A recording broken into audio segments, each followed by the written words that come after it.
Yes. Yes, indeed. Yes, indeed. Here we are. Miracle Man Review, Part 3, the third installment. This is a bit of the final countdown, brother. This is the final section of Alan Moore's works. This is the final battle. The big bad battle happens in this section.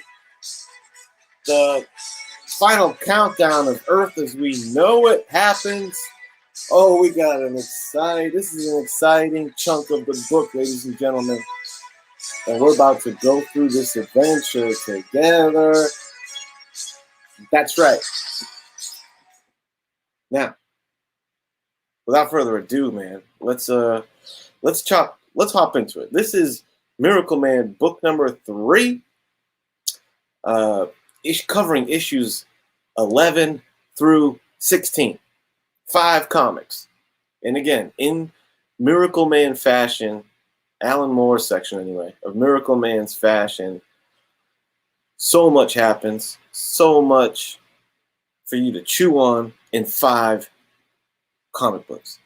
And let's just get right into it. We got a lot to unpack here, as they say.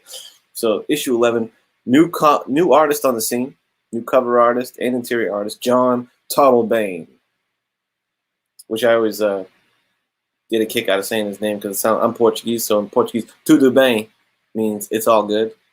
So it's John Tuttlebane in the house, dude.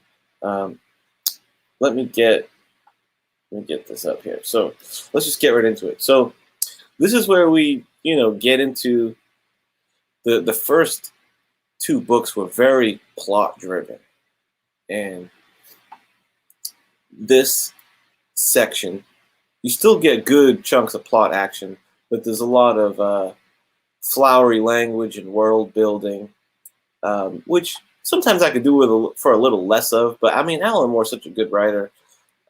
It's not that bad, but some of it can be a chore to read through, if I'm being honest. Book 1 basically is spent with our hero, Miracle Man.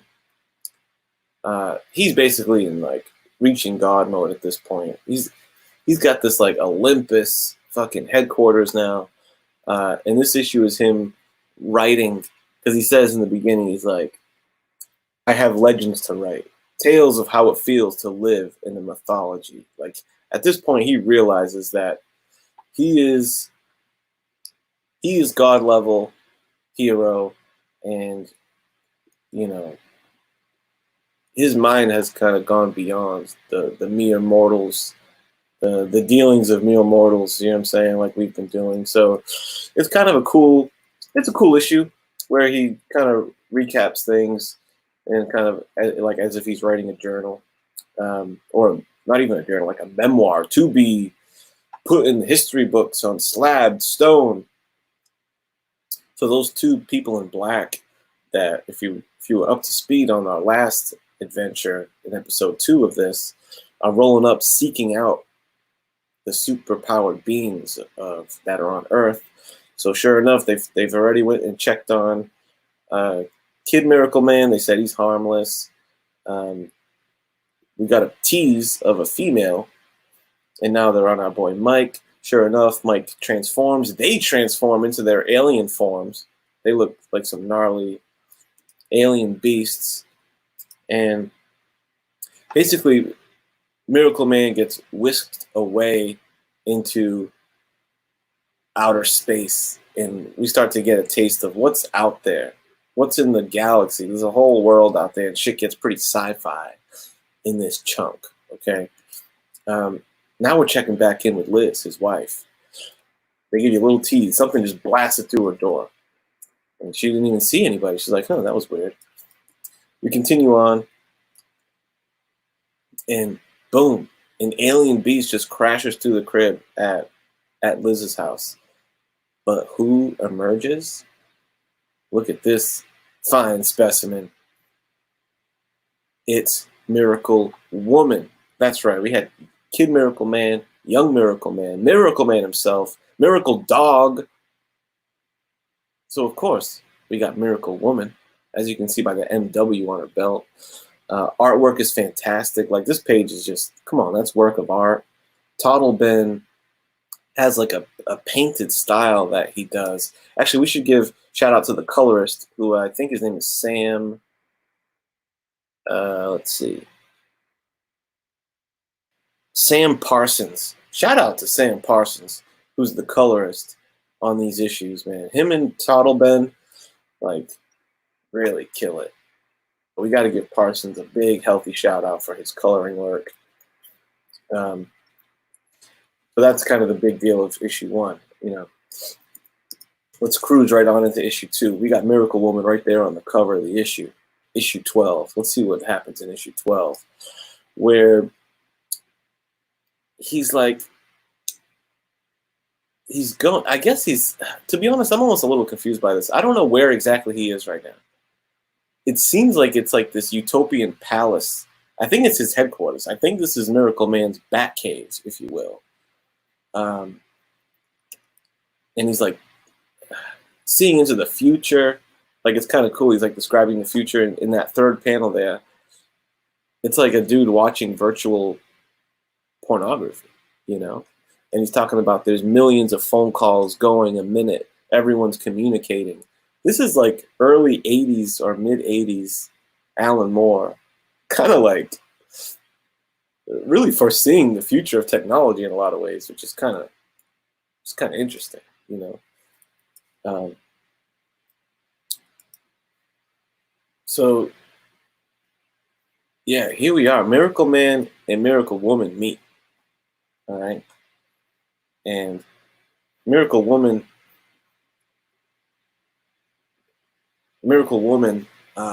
is recounting her origin, right? So she's also, just like Moran and the rest, cooked up in a lab. And I don't know if I touched on this before, but they were all orphans of military, of Air Force to be specific. And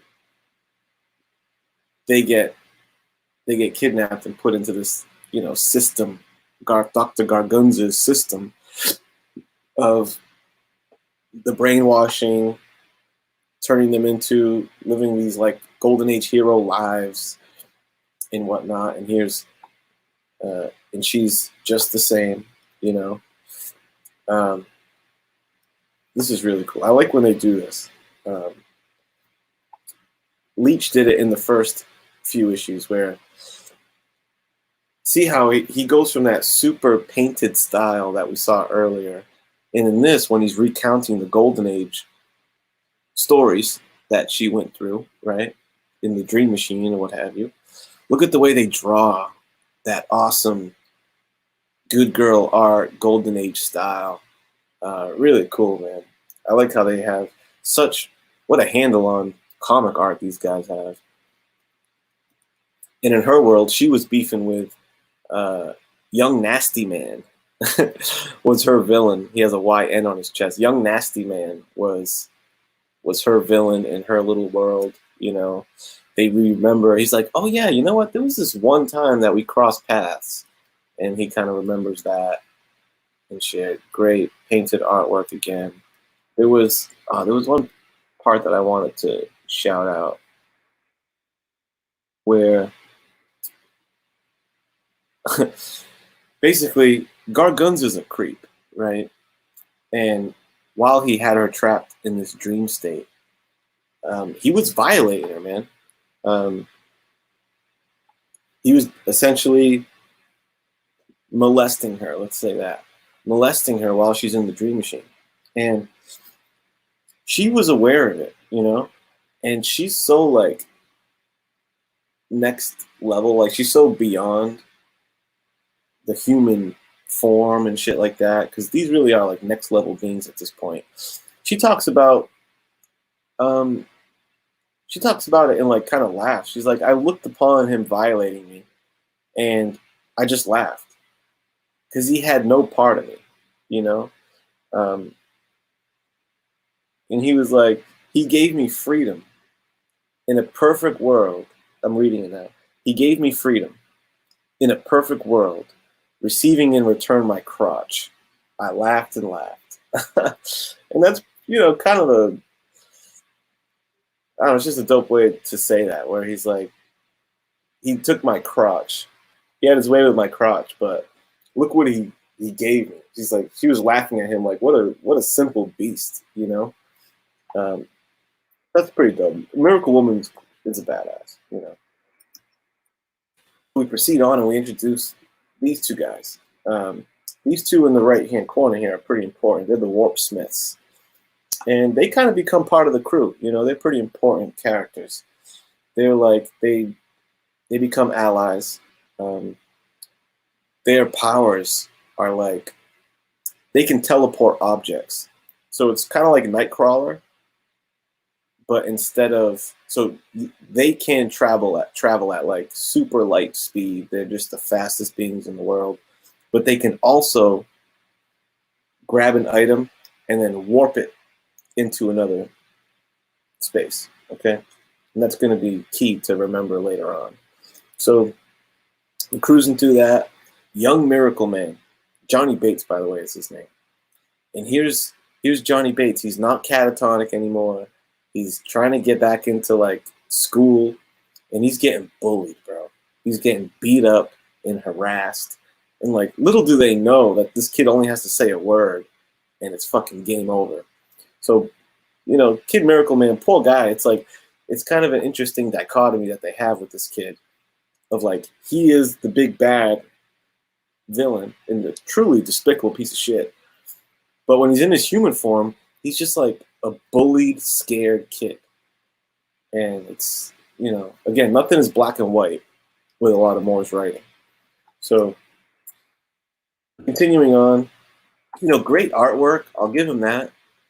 But it's a lot of that kind of real poetic, lots of words, man, lots of paragraphs to read, a lot of world building, basically. Like me, I'm not a big sci-fi reader because I feel like one thing that sci-fi writing does is I'm a plot guy, and maybe it makes me, does that make me a simpleton or some shit? I don't know. But I like to spend time with the characters. I like to progress the story, what's happening beat by beat. And sci-fi, since part of it is introducing these new worlds, and I guess half the fun of it is playing in that fucking sandbox, you know what I mean, of creating the sci-fi world and all that. But a lot of that stuff just becomes world building, describing this world, and it's not plot stuff. It's, again, description, world building, which just isn't really my cup of tea. I mean, there's a cool part. There's like this alien creature here, and he looks like this big blob. This big blob guy here. But the aliens say, isn't he the most beautiful creature in the world? And they say that Miracle Woman is like an ugly looking beast. They just have different sensibilities, whatever, I get it. It's mildly amusing. We're just going to skip to that. So Miracle Man comes home, and he just had this, they were meeting with like galactic politicians, right, during that whole shit. And he comes home to Liz, and he's like, oh my God, Liz, you'll never guess what I just went through. We were in this planetary politician thing. We saw this, we saw that. And she's like, dude, I don't care. Like, she's going through like a bit of postpartum depression. She just had the baby. She's on Earth. She's going through her own mundane life in London. And she's like, this shit's getting old. It was interesting at first. I'm sure there was like that honeymoon phase of like, oh my God, this is so crazy. Look at this Miracle Man guy. And it's all so fascinating. But after a while, it's like, how do you relate to a guy like this? He's off doing his space shit. And she's like, bro, I don't even want to hear about it. And she takes off. She's like, I need a break from you and the baby. And I'm out. So that happens. There's some cool artwork and coloring in this section. Where like there's this dance that he does that kind of goes through the whole issue. And what I just dig about this dance part is like the way they color him and the anatomy stuff they do with him is pretty dope. And there's a scene here. It's a double page spread, which really zooms out, so you can't really see it too well. But we find that the baby that they just had, he's like wise beyond, not only wise beyond his years, or her years rather, he's wise beyond Miracle Man's years. Like, it's just a super evolved baby. And he's like, yeah, there's nothing you can teach me anymore, Dad. I'm out. I'm going to go explore the world, and I'll catch up with you later. So that's what happens with the baby. A crew starts to get assembled. You know, this is much like, we're almost building up to a bit of like an Avengers versus Thanos situation. Because now we got Miracle Man, Miracle Woman, the two Warp Smiths, and this guy in the top right corner. He's a fire guy. I forget what they call it. But he's like a fire god kind of dude. But he's like just a homeless cat in London, a black dude who like talks with like a real like Cockney British slang, mate. But he's like an ill-powerful fire god. So they sniff him out. He joins the crew. And here's a pretty important scene. Just like, as shit goes on, and this Miracle Man guy is getting exposed to all this higher level shit, like I said last episode, he starts to detach more and more from humanity and humans. Like, they become more like creatures to him, you know? Matter of fact, a few pages ago, when Liz is leaving him, he's like, she says a really cool line, where she's like, it's to the point that we're on such a different level that you having sex with me, it almost feels like bestiality. But she's saying it from his perspective, like, it must feel like bestiality for you to like get in bed with me.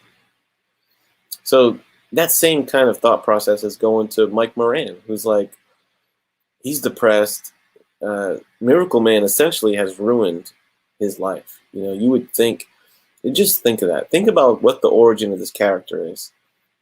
Golden Age, Billy Batson type guy. Shazam! I turn into a hero and I fight crime, and then I turn back into Billy Batson and I go through my daily life and it's so cool, da da da. But in reality, this dark take that Alan Moore puts on is like, you know what? When you're a mid-40s guy, you're out of shape, things are not going right for you, your family is basically destroyed. Like, this whole Miracle Man persona has driven his wife away. She's depressed. He always wanted a baby, but the baby pops out with a huge IQ. She can't relate to him either. He's just feeling worthless in comparison to Miracle Man. And in this scene, he climbs to the top of a mountain and commits suicide.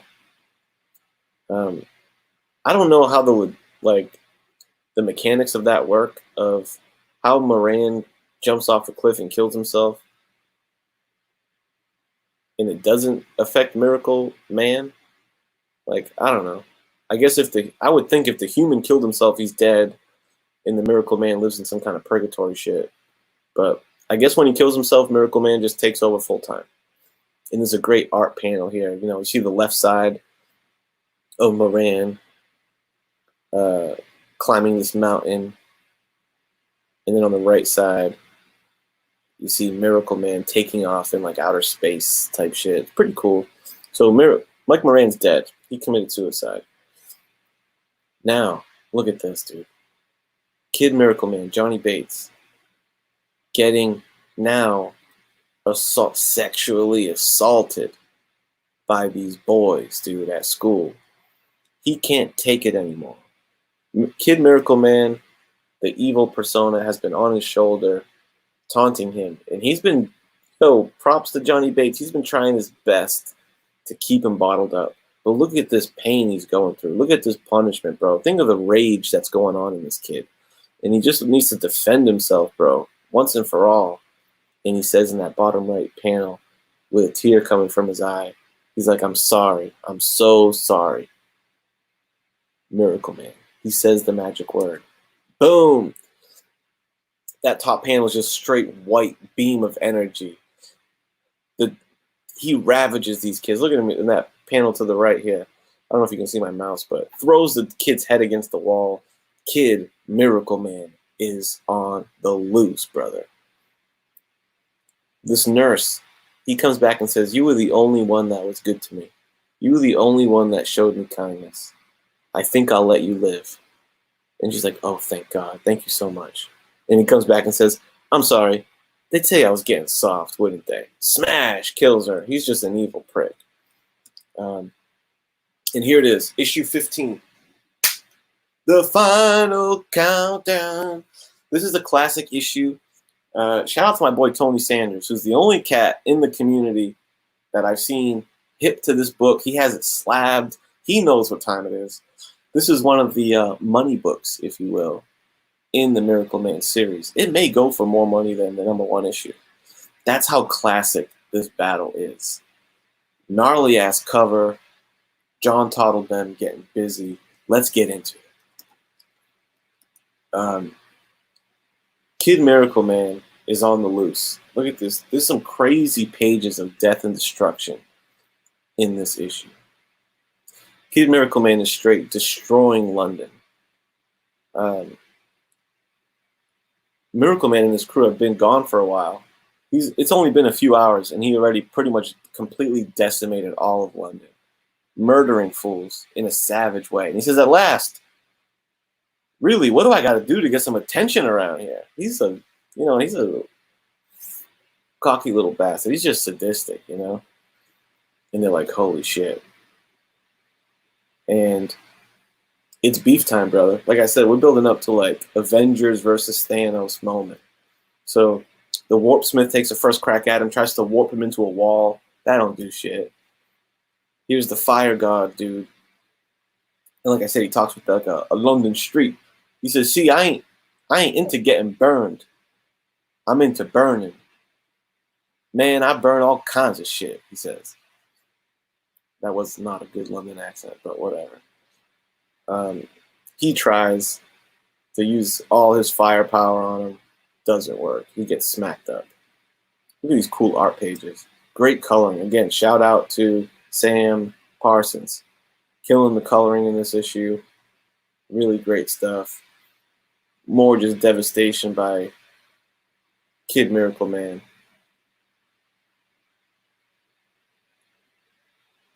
They're beefing like crazy. This is a cool panel where he picks up an oil tanker truck and straight tosses it down at Miracle Man. Explosion. Like, he's just on fire. The Warpsmith does a pretty cool little move here. He says, he's like, "I didn't throw," he goes, "I wouldn't throw banks at a force field when a pebble would suffice if it were placed on the insides," which he just got this little piece of debris shrapnel and he teleports it into Kid Miracle Man's dome piece. So it just, boom, transports into his dome and shreds his face up, we finally land a good hit on Kid Miracle Man. That hits him pretty good. And he's about to get murked by Kid Miracle Man, and in a last attempt, the Warpsmith actually does him in. He teleports. He does that move again and transports this big iron bar right through his gut. And he says, "Oh, shit." That's what Kid Miracle Man says. And it knocks him back so hard that he transforms back into Johnny Bates. And he's like, "Oh, my God, thank you so much." He's like, "I promise I'll never let him out again. Thank you so much. I really mean it. I will never let that guy out again." He's like, "It's okay, kid. Don't worry about it. You're a good kid. You're a good kid." And he murks him. He kills him, breaks his neck. He had to, just like he did with the Miracle Dog last book. Was the puppy just an innocent puppy? Yes. But it's too much of a liability, brother. And he had to do it here. Look at the anguish on Miracle Man's face. He had to kill this kid who, again, think of all the Golden Age years they spent together. It's a gnarly thing that he had to kill him. Kill the innocent kid for the greater good. Look at the devastation artwork. that happens here. Those two hung individuals in the front, just like a splash page of just murder and devastation. You can isolate little parts and just see some gnarly ass, images of dead bodies. It's really pretty badass. Flash forward 2 years. Look at Miracle Man. This is that same battlefield. And he's like, it's 2 years later, they haven't rebuilt it. He's like, there's no shrine, there's no memorial. That though Olympus pierced the very skies in all the history of Earth, there's never been a heaven, never been a house of God that was not built on human bones. Whew. Sick battle. I mean, again, like I said, so much happens. The game changes issue to issue. And basically, we just had an earth-shattering event right here. London, all of London is destroyed. Who knows how far-reaching it is, but some straight-up devastation. The godlike people are they're ascending higher and higher in their power, especially as they start to get exposed to what's going on in the galaxy. They're becoming more and more detached, really, from humanity and shit. So let's cruise into issue 16. And the last issue. Cool cover, again, with that same kind of coloring that the dance was showing us in the last issue. And this is an interesting page. This is post-war and devastation. So this is picture like, 9/11 times 1,000 just happened. So it has an earth-shattering effect, and they're at almost like a UN meeting, and I think that is Margaret Thatcher, if I'm not mistaken. And she's like, he's talking about restructuring the world economy, this and that. And he's like, Margaret Thatcher's like, no, this is all quite preposterous. We can never allow this kind of interference with the market. In this panel here, panel number 4, he's like, allow? And look at her face in the center square, like, oh shit. He's like, what you mean allow? What I say goes. Miracle Woman's like, he's like, she like kind of scolds him a little bit, like, don't flex on her like that, dude. Come on now. Why are you embarrassing her like that? And it's like, this is a new day. This woman here, this one of the space cats, she's announcing at this congressional stage, this UN stage, she's like, I just want to announce to you guys that all nuclear warheads, all biological weapons have been deteriorated. And they're laughing like, what are you talking about? And she's like, yeah, because you know how they could teleport shit? Teleport items. She's like, yeah, we teleported all the Earth's nuclear weapons and chemical weapons into the sun 15 minutes ago. Kind of almost akin to Ozymandias, who he explains his plan on what he's going to do to New York. And they're like, did you really think you were going to get away with this? And he's like, what do you mean? I did it 15 minutes ago. So it's almost something like that. So they just throw everyone for a bombshell here. So they're taken over. In other words, the Miracle Man and his buddies have just created a new world order, bro. Like, straight up. And through the rest of this issue, it's like Miracle Man giving a speech to everyone on Earth. And basically what he does is like, it's Miracle Man and his posse of just going full throttle and taking over the world. Straight up. Now, in the sake of good, like he's creating like a utopia. Like they get rid of money. Money no longer exists. No one wants for food. da da da. And he, you have to read. I'm not going to go through all of the different items that Alan Moore thought would make a utopia, but he does that. It's a little exercise, I guess, of Alan Moore of what he thinks would be a utopia. That should always comes to at a cost, brother, is what I say. Because now we got these Miracle Man overlords. More on that to come. Look at this. Miracle Man and Miracle Woman having some sky sex. So they're flying around town, banging in the air. Airborne banging. That's right. And for everyone to see. All the people in town are like watching them bang. And look at this panel, the big explosion.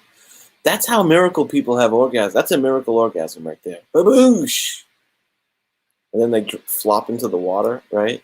And in the lower corner is everyone clapping. How weird is that? Like, that's what I mean of, it's strange, it's like they're these god beings and they're like, them having sex in the sky in front of everyone is like a show and everyone's like clapping like, yay, it's amazing. It's weird. So they continue on. This, again, he's creating like, what's utopia? And this here is like what is it, like Dante's Inferno? Isn't part of Dante's Inferno is like the guy who brings you into the afterlife in a rope, in a boat, a gondola type boat. That's what this is. And they figure out a way to bring people back to life. And this is afterlife realm. And they talk about how they brought back, Andy Warhol and, maybe like Elvis and all these classic people, shit like that. They even bring back like the Miracle Dog, the what's his name, Big Ben, dude. He came back as the British Bulldog. Yo, shout out to the British Bulldog. I don't know if they were up on the wrestling reference of that, but he becomes the British Bulldog and he's got like a little bulldog taxidermy thing on his head. There's Miracle Man's daughter. So it's just like this little utopia. And part of the utopia is they find out how to like give more people superpowers. So now there's more powerful people on the planet, but not everybody. So there's going to be some have and have nots in this mug. And he goes back to Liz, right? And he's like, yo, Liz, guess what? I've solved everything. I've solved all the world's problems. And I want you. I can give you my power now, finally. That's what drove us away in the past. I know that it created like a jealousy or just a tension between us, that you were a normal person and I would have these Miracle Man powers. But now it's all good. I can give you powers to be like me. And come live with me and let's be a family again. And he's like, what about Mrs. Miracle? He calls her Miracle Monroe, like Marilyn Monroe. She goes, perhaps I could take the baby for a fly around the park while you two screw in the street. Burn. So he's basically like, yo, come and be part of my like polygamous marriage. And she's like, get out. Get the fuck out. And she tells him to scram. She says, no, I don't want your power. And I never want, and like, I don't want to see you again. She goes, don't come back here ever again. And he says, I have not seen her since. So that was kind of cool. We get a little like closure with Liz. And again, they're describing their little Olympus. Look at him looking all fancy, dressed like a fucking captain, royalty king with his girl. This is Olympus Palace, and there's the last panel of the Alan Moore book. Him chilling on his palace, dressed as like a king, looking over the city. And he says, and he's like just thinking of everything, and the last words that they leave us with is, he goes, "Sometimes I think of Liz. Sometimes I wonder why she turned down my offer. I wonder why anyone should not wish to be perfect in a perfect world. Sometimes I wonder why that bothers me." Wrap his head around it, brother. Of he doesn't understand. He's like, I've created utopia. I'm a perfect being. Why wouldn't anyone want this shit? And it bothers him because he's like, what am I missing? So it's kind of like a poignant question, you know what I'm saying? It's like a big question of like, is that, can you, I take it as there's no such thing as perfect, bro. And this extrapolates a little more into the Neil Gaiman a little bit. But, you know, everything comes at a price. When you're trying to create the perfect world and utopia, but you're the king of it, you got to run it. So it's like you're basically ruling over all these people. It's like a dictatorship, basically. No matter how good intentioned you are, you're going to fuck it up. But that's the end of the Alan Moore book, man. So there it is. We're at like 36 minutes. You know, I don't want these to be too long, but that was a lot of book, man. That was a big chunk of the story. To me, this is the definitive Miracle Man story, book 1, 2, and 3, issues 1 through 16. I am going to jump into the Neil Gaiman. I might do book 4 and 5 in one swoop of the Neil Gaiman stuff because I'm not that big a fan of it. The Alan Moore stuff is definitely superior to me. I feel like it tells a nice story. Hope you enjoyed this little synopsis review. I had fun going back through it, chatting about it to you guys. It's still worth reading, you know, even though I went to the bullet points. There's much to be said about the way that Alan Moore lays it down and the way he writes it. And I definitely skipped through a bunch of nuances and different parts of the story and shit like that. So, boom, this has been book 3, Olympus, the end of the Alan Moore saga. That is Miracle Man. Appreciate you guys. I'll catch you next time.